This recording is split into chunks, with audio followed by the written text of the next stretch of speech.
Dad's 60th birthday party was being held at the Sterling Club, the kind of place where memberships cost more than most people's annual salaries. My brother Blake had insisted on hosting it there. Nothing but the best for Theodore Hastings, founder and CEO of Hastings Manufacturing. I arrived exactly on time, wearing a simple navy dress that Blake would probably call boring, and Mom would politely suggest I dress up more. But I'd learned years ago that nothing I wore would ever be right in their eyes, so I stopped trying. The ballroom was already full of Dad's business associates, country club friends, and extended family. Blake stood near the bar, holding court with his fraternity brothers and Dad's executive team. He was in his element, loud, confident, already slightly drunk at 6 p.m. Mom spotted me first. "Oh, Vanessa. You came." "Of course I came. It's Dad's birthday." She gave me that familiar tight-lipped smile. "Well, you've been so busy with your little consulting work. We weren't sure you'd make time." My little consulting work was a thriving business analytics firm with 15 employees and seven-figure revenues, but I'd stopped correcting her years ago. Where should I put this? I held up the gift I'd brought, a first edition of Dad's favorite business book that I'd tracked down after 3 months of searching. "Oh, just put it on the table with the others." She was already looking past me, waving at someone more important. I set the carefully wrapped book among the pile of expensive golf clubs, designer watches, and premium whiskey bottles. My gift looked modest by comparison, but Dad would understand. At least, the father I'd known growing up would have. I wasn't sure about the man he'd become. "Vanessa." Blake's voice boomed across the room. "Look who decided to show up. Must have been a slow day at the office." His friends laughed. I smiled politely and headed toward the buffet table, helping myself to food while trying to be invisible. It was a skill I'd perfected over the years. Blake followed me because of course he did. You could have at least tried to look festive. This is a celebration." "I'm celebrating," I said calmly. "Quietly. That's your problem, Ness. Everything's always quiet with you. No ambition, no drive. Dad built an empire and you're content running a little spreadsheet business." I took a bite of salmon and said nothing. Engaging with Blake when he was drinking never ended well. "But hey," he continued, draping an arm around my shoulders in a way that looked affectionate but felt possessive, "at least you'll be taken care of. Family's family, right? Even if you didn't earn it." I stepped away from his arm. "Excuse me." I found a quiet corner and ate my dinner, watching the party unfold. Dad was in his element too, glad-handing and networking even at his own birthday party. Mom floated between groups, playing the perfect hostess. Blake grew louder with each drink. And I stayed in my corner, invisible as always, until Dad stood up to give a speech. "Thank you all for coming," he said, his voice carrying across the ballroom. 60 years old. Hard to believe. Feels like just yesterday I was starting Hastings Manufacturing in a rented garage with nothing but a drill press and a dream. Applause. Dad smiled, basking in it. "I've been blessed in business and in life. Great friends, wonderful colleagues, and most importantly, family." He gestured toward Mom, who beamed. Then toward Blake, who stood up straighter. "My son Blake, who's been working alongside me for the past 8 years. Learning the business inside and out." More applause. Blake actually took a small bow. Dad's eyes found me in my corner. "And my daughter Vanessa, who's always been, well, she's here tonight and that means a lot." Polite, scattered applause. I nodded slightly, used to being the afterthought. "I'm not getting any younger," Dad continued. "And I've been thinking a lot about legacy, about succession, about what happens to Hastings Manufacturing when I'm gone." The room went silent. This was what everyone had been waiting for. "I haven't made any final decisions yet," Dad said, and I saw Blake's face fall slightly. "But I want you all to know that the company is in good hands. The next generation of Hastings leadership is ready." He raised his glass. "To family, to business, and to the future." "To the future," everyone echoed. As the party continued, I noticed Blake pulling Dad aside, their heads close together in intense conversation. I couldn't hear what they were saying, but Blake's body language was urgent, almost pleading. Dad patted his shoulder and nodded. Blake's face broke into a huge grin. 20 minutes later, Blake was back with his friends at the bar, and I was close enough to hear their conversation while pretending to examine the dessert table. "It's happening," Blake said, his voice carrying that particular tone of drunk confidence. "Dad's signing the business over to me. Finally." "Seriously?" one of his friends asked. "The whole thing?" 85%, Blake said. "Keeping 15 for himself to advise, but I'll be CEO, majority owner, the whole deal. We're meeting with the lawyers next week to draw up the papers." "What about your sister?" Blake snorted. "What about her? She walked away from the family business years ago to play with spreadsheets. Dad's giving her some token payout, but the company goes to me. As it should. I've earned this. I've put in the work." "She doesn't deserve it anyway," another friend chimed in. "No offense, but she's barely even here half the time." "Exactly," Blake agreed. "Dad built this company for someone who'd appreciate it, who'd carry on the legacy. That's me, not her." They all raised their glasses in congratulations. I watched Blake's face, flushed with alcohol and triumph and certainty that he'd finally won. I picked up a small plate of dessert and went back to my corner. About an hour later, there was a small commotion at the entrance. A distinguished-looking man in his 60s had arrived, scanning the crowd. Dad spotted him and frowned. "Robert? I wasn't expecting you tonight." Robert Morrison, Dad's corporate attorney for 20 years, looked uncomfortable. "Theodore, I apologize for the intrusion, but there's an urgent matter we need to discuss. It can't wait until Monday." Urgent? "What kind of urgent?" Robert's eyes found me across the room, then looked back at Dad. "Perhaps somewhere private?" "Anything you need to say can be said here," Blake interjected, walking over. "We're all family and friends." Robert hesitated, then pulled out a folder from his briefcase. "Very well. Theodore, I received a formal notification this afternoon regarding Hastings Manufacturing's corporate structure. Specifically, regarding majority share ownership." "Yes," Dad said impatiently. "What about it?" "According to the documents filed with the State Corporation Commission, you currently own 43% of Hastings Manufacturing." "I know that," Dad said.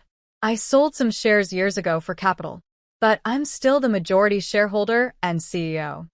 "Actually," Robert said carefully, "you're not the majority shareholder." The room had gone completely silent. Everyone was listening now. Blake laughed. "Of course he is. Who else would?" "Your sister," Robert interrupted, looking directly at Blake. "Vanessa holds 81% of voting shares in Hastings Manufacturing. She's held majority control for 7 years." The glass in Blake's hand slipped and shattered on the marble floor. The silence that followed was absolute. "That's impossible," Dad said, his face going pale. "I never sold her." "You didn't," Robert agreed. "Harold Hastings did." "Grandpa," Blake stammered. "Grandpa's been dead for 9 years. 8 years and 7 months, I said quietly, speaking for the first time. "He died 2 weeks after I graduated from business school." All eyes turned to me. Robert nodded. "Harold Hastings owned 51% of the company as founder. When he passed, according to his will and trust documents, those shares were transferred to his granddaughter, Vanessa Marie Hastings." "Why wasn't I told about this?" Dad demanded. "You were told," Robert said gently. "I personally delivered the notification to you 8 years ago. You were not in a good place at the time. Your father's death hit you hard. You said you'd deal with it later and never followed up." I watched Dad's face as memory struggled through denial. His father had died suddenly, a heart attack at 72. Dad had been devastated, barely functional for months. "I don't remember," Dad started. "I have the signed receipt," Robert said, pulling out another document. "And copies of the stock transfer certificates. And the updated corporate bylaws. And the annual proxy votes that Vanessa has been submitting for the past 7 years, all properly documented and filed." Blake turned to me, his face twisted with confusion and rage. "You've owned the company for 7 years? And you never said anything?" "You never asked," I replied calmly. "I've been working there." He stopped, realization dawning. Wait, Is this why? Why what? I asked, though I knew exactly where he was going. Why Dad never actually made me a partner? Why the COO position never materialized? Why I'm still listed as Senior Vice President instead of Executive VP like I was promised? Blake, Dad started. Because SHE owns the company, Blake shouted. Because nothing could happen without her approval. This whole time, you've been sabotaging me. I haven't sabotaged anything, I said. I've been protecting the company. Protecting it from what? I set down my dessert plate and walked to the center of the room. from you, Blake. From your terrible decisions. From your drinking. From your tendency to treat Dad's employees like servants and Dad's money like your own personal fund. That's not true. Isn't it? I looked at Dad. Should I detail the financial review I've been conducting for the past 7 years? The one that shows approximately $3.2 million in questionable expenses charged to Blake's corporate account. Dad's face went from pale to gray. Vanessa, Mom said sharply, this is not the time or place. Mom, when would be the time? When Blake bankrupts the company. When the IRS comes asking questions about those business trips to Vegas that didn't involve any actual business? How do you know about those? Blake demanded. Because I'm the majority shareholder, I said. I have access to everything. Every expense report. Every financial statement. Every decision Dad makes has to be ratified by the board, and I control the board. Robert was nodding. It's true. Ms. Hastings has been exercising her voting rights through proxy for years. She's approved all major financial decisions, vetoed several questionable initiatives, and maintained oversight of company operations. You've been spying on me, Blake accused. I've been doing my fiduciary duty as majority shareholder, I corrected. There's a difference. Dad finally found his voice. Vanessa, why didn't you tell me? Why didn't we discuss this? We did discuss it, Dad. 8 years ago. You told me to handle it because you couldn't deal with Grandpa's death. So I handled it. By secretly controlling my company? It's not your company, I said gently but firmly. It's Grandpa's company. He founded it. He built it. And he left it to me. Why? Blake demanded. Why you and not Dad? Why you and not me? I pulled my own folder from my purse. I'd been carrying it all night, waiting for this moment. Because Grandpa saw clearly. He loved Dad, but he knew Dad's weaknesses. The need to be liked. The inability to say no. The tendency to choose family loyalty over business sense. I opened the folder and pulled out a letter.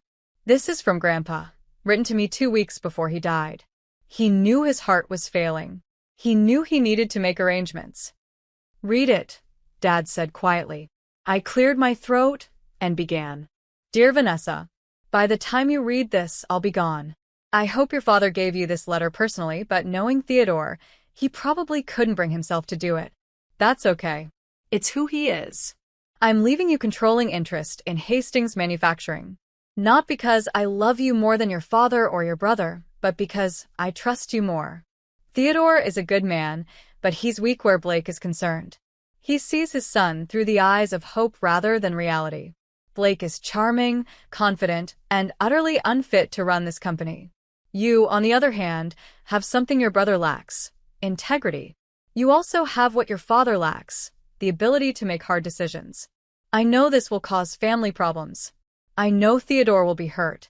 I know Blake will be furious. But sometimes love means protecting people from themselves. The company needs someone who'll put its interests first, who'll protect our employees, who'll maintain the standards I built over 40 years. That's you, Vanessa. It's always been you. I'm sorry to put this burden on you, but I trust you to carry it well. Asterisk love always, Grandpa Harold.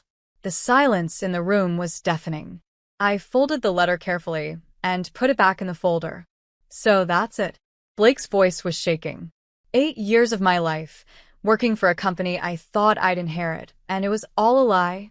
It wasn't a lie, I said. You do important work at Hastings. You're good at client relations, at sales, at being the public face. But Blake, You're not CEO material. You know it. I know it. Grandpa knew it. That's not your decision to make. Actually, it is. I'm the majority shareholder, which means I decide who runs the company. Dad spoke up, his voice heavy. And what have you decided?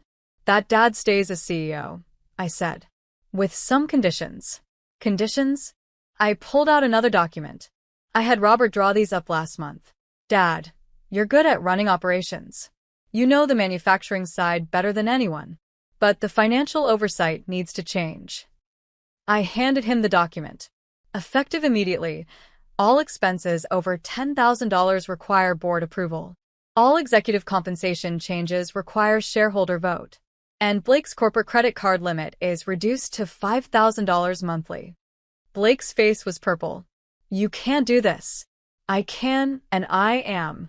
You've spent $180,000 this year alone on business expenses that have nothing to do with business. That ends now. Dad. Blake turned to our father desperately. Are you going to let her do this? Dad was reading the document, his hands shaking slightly. These terms are reasonable. Very reasonable, actually. More generous than I'd be if our positions were reversed. What? Blake looked betrayed. Son, she's right. About the expenses. About the oversight. I've been letting things slide because... He trailed off, looking at me with something like shame. Because you're my son, and I wanted to believe the best. So that's it. Blake looked around wildly at the assembled guests, most of whom were staring at their drinks, at the floor, anywhere but at the family drama unfolding. Everyone's just going to let her waltz in here and take over? I'm not taking over, I said patiently. I've been the majority owner for 7 years. I'm just done being invisible while you run the company into the ground.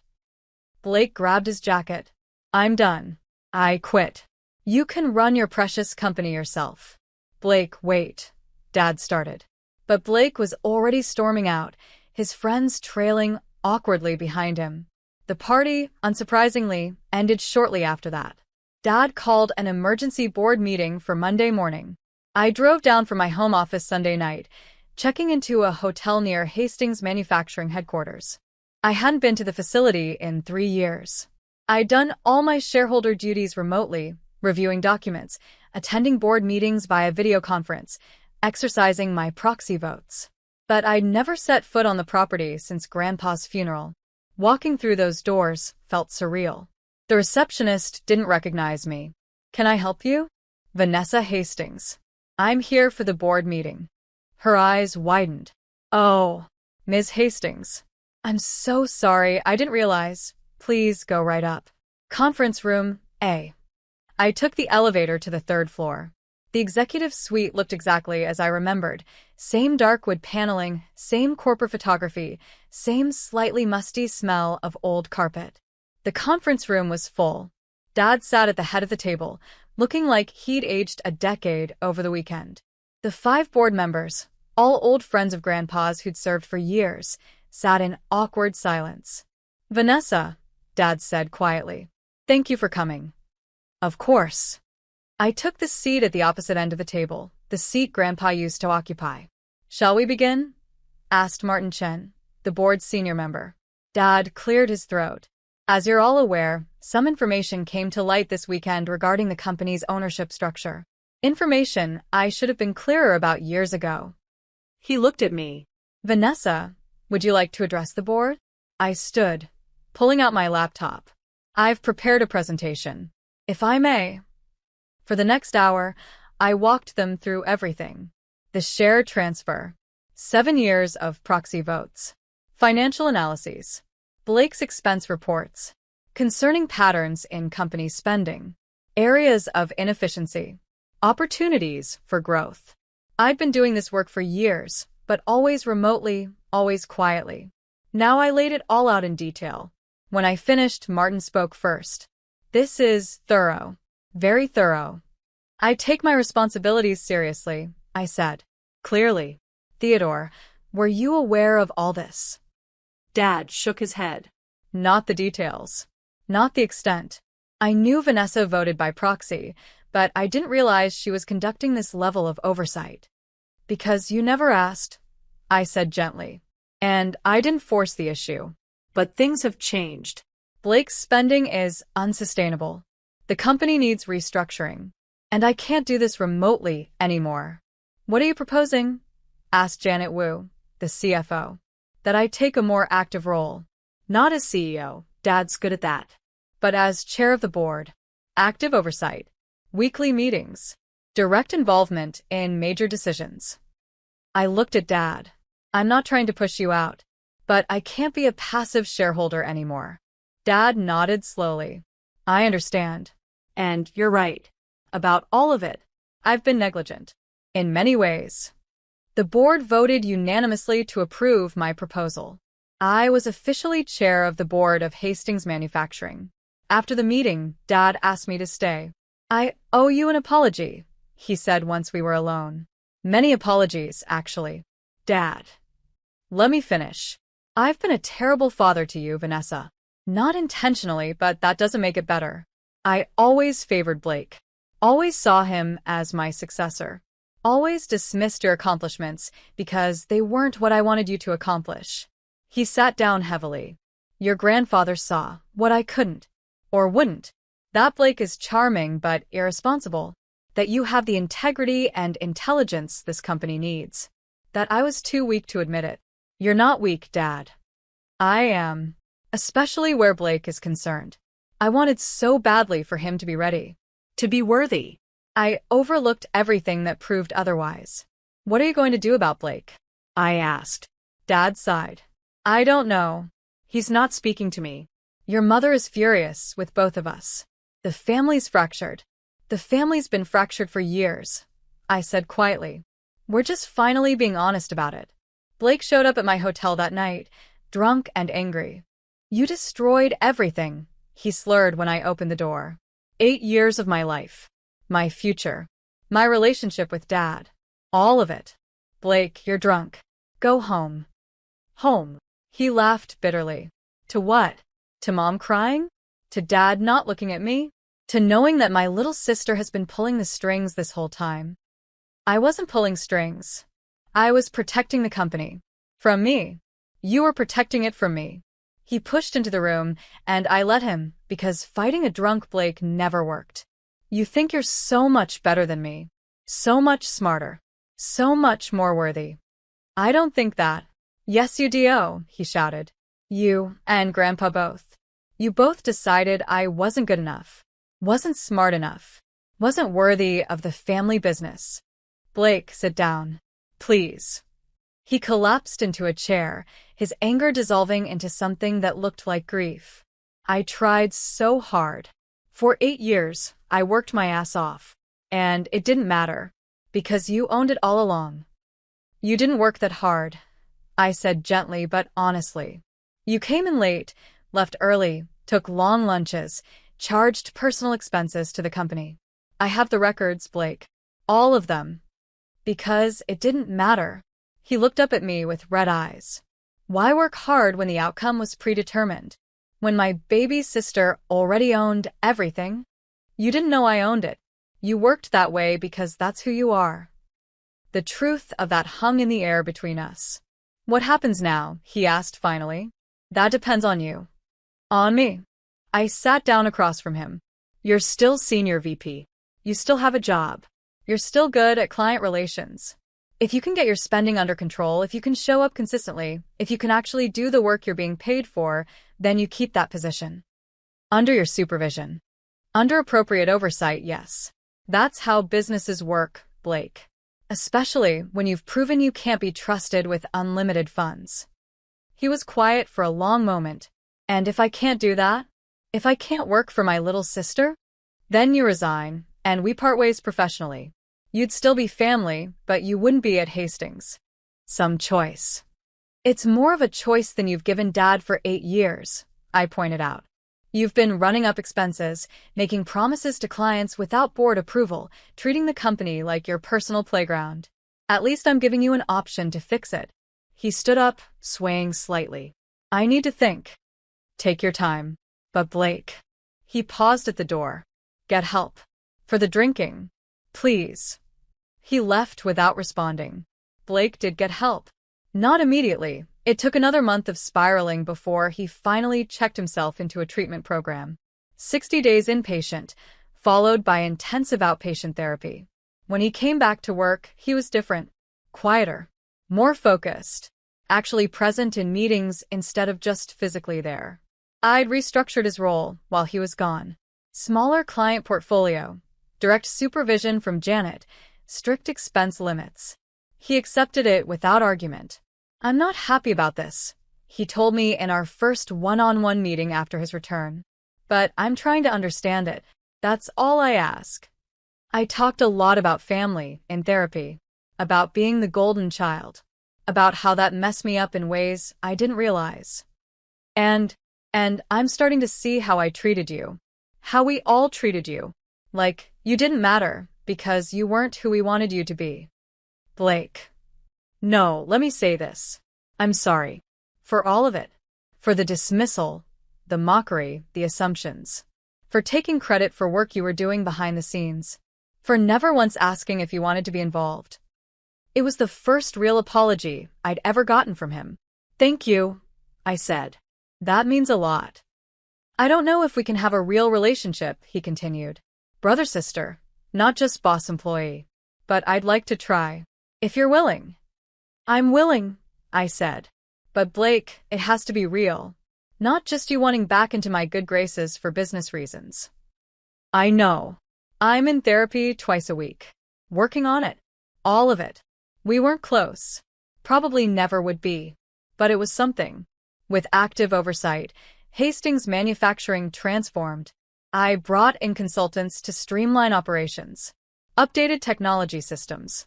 Improved employee benefits. Cut wasteful spending while investing in growth areas. In 6 months, profits were up 18%. Employee satisfaction scores rose. We landed 3 major contracts that had been stalled for years. Dad and I developed a working rhythm. He handled day-to-day operations. I handled strategic planning and financial oversight. We met twice weekly to coordinate. "Your grandfather would be proud," he told me one day. "Of the company?" Of you. "Of how you've handled all this." "I'm proud too, even though I haven't shown it well." "You're showing it now. That matters." Mom was slower to come around. She still blamed me for ruining Blake's life and embarrassing the family. But eventually, even she had to admit the company was thriving. "I still don't understand why your grandfather did this," she said over lunch one day. "Why he cut out his own son. He didn't cut out Dad. Dad still has shares, still has salary, still runs the company. But you have control. Because Grandpa trusted me to use it well. And I have." She sighed. "I suppose you have. But it's changed everything." "Everything was already changed, Mom. We were just pretending otherwise." I stood in the conference room where, a year ago, Robert Morrison had shattered Blake's glass and my family's illusions. The board was assembled for our annual shareholder meeting. But this year, there was a new face, a young woman in her 20s, looking nervous. "Everyone," I said, "I'd like to introduce Taylor Morrison. She's joining our board as an advisor." Taylor just completed her MBA and has some innovative ideas about sustainable manufacturing. Taylor was Robert's granddaughter, brilliant and passionate about environmental business practices. She reminded me of myself at that age, full of ideas, desperate to prove herself, underestimated by everyone around her. I'd mentored her for 6 months. Now I was bringing her into the family business. "Vanessa," Dad said after the meeting, "was that necessary? She's very young." "So, was I when Grandpa left me 81% of the company," I pointed out. "Age isn't the issue. Vision is." He nodded slowly. "You're building your own legacy." "I'm building Grandpa's legacy. The one he entrusted to me." That evening, I visited Grandpa's grave. I'd been coming monthly since that birthday party, updating him on the company, on the family, on everything he'd set in motion. "It's been a year, Grandpa," I said, arranging fresh flowers. "A year since everything came out. Since Blake learned the truth. Since Dad realized what you'd done." The cemetery was quiet, just birds and wind. The company's doing well. Really well. Blake's in recovery. Dad and I have a better relationship than we've had in years. Mom's mom. But she's trying. I sat on the bench near his headstone. I understand now why you did it. Why you gave me this burden. It wasn't just about protecting the company. It was about protecting me, giving me proof that I mattered, that I was worthy, that your faith in me was real and documented and legally binding. Tears came, but they were gentle, healing tears. You saw me when no one else did. You believed in me when my own parents couldn't. You gave me not just a company but validation, purpose. The knowledge that I wasn't crazy for feeling dismissed and undervalued. I was being dismissed and undervalued. I wiped my eyes and smiled. Thank you, Grandpa. For the company, yes. But more importantly, for seeing me, really seeing me, and for trusting me with your life's work. The wind picked up, rustling through the trees. It felt like an answer. I stayed until sunset, then drove back to the office. There was work to do. There was always work to do. But now it was work I chose. Work I controlled. Work that validated everything I'd always known I was capable of. Grandpa had given me that gift, and I would honor it every single day.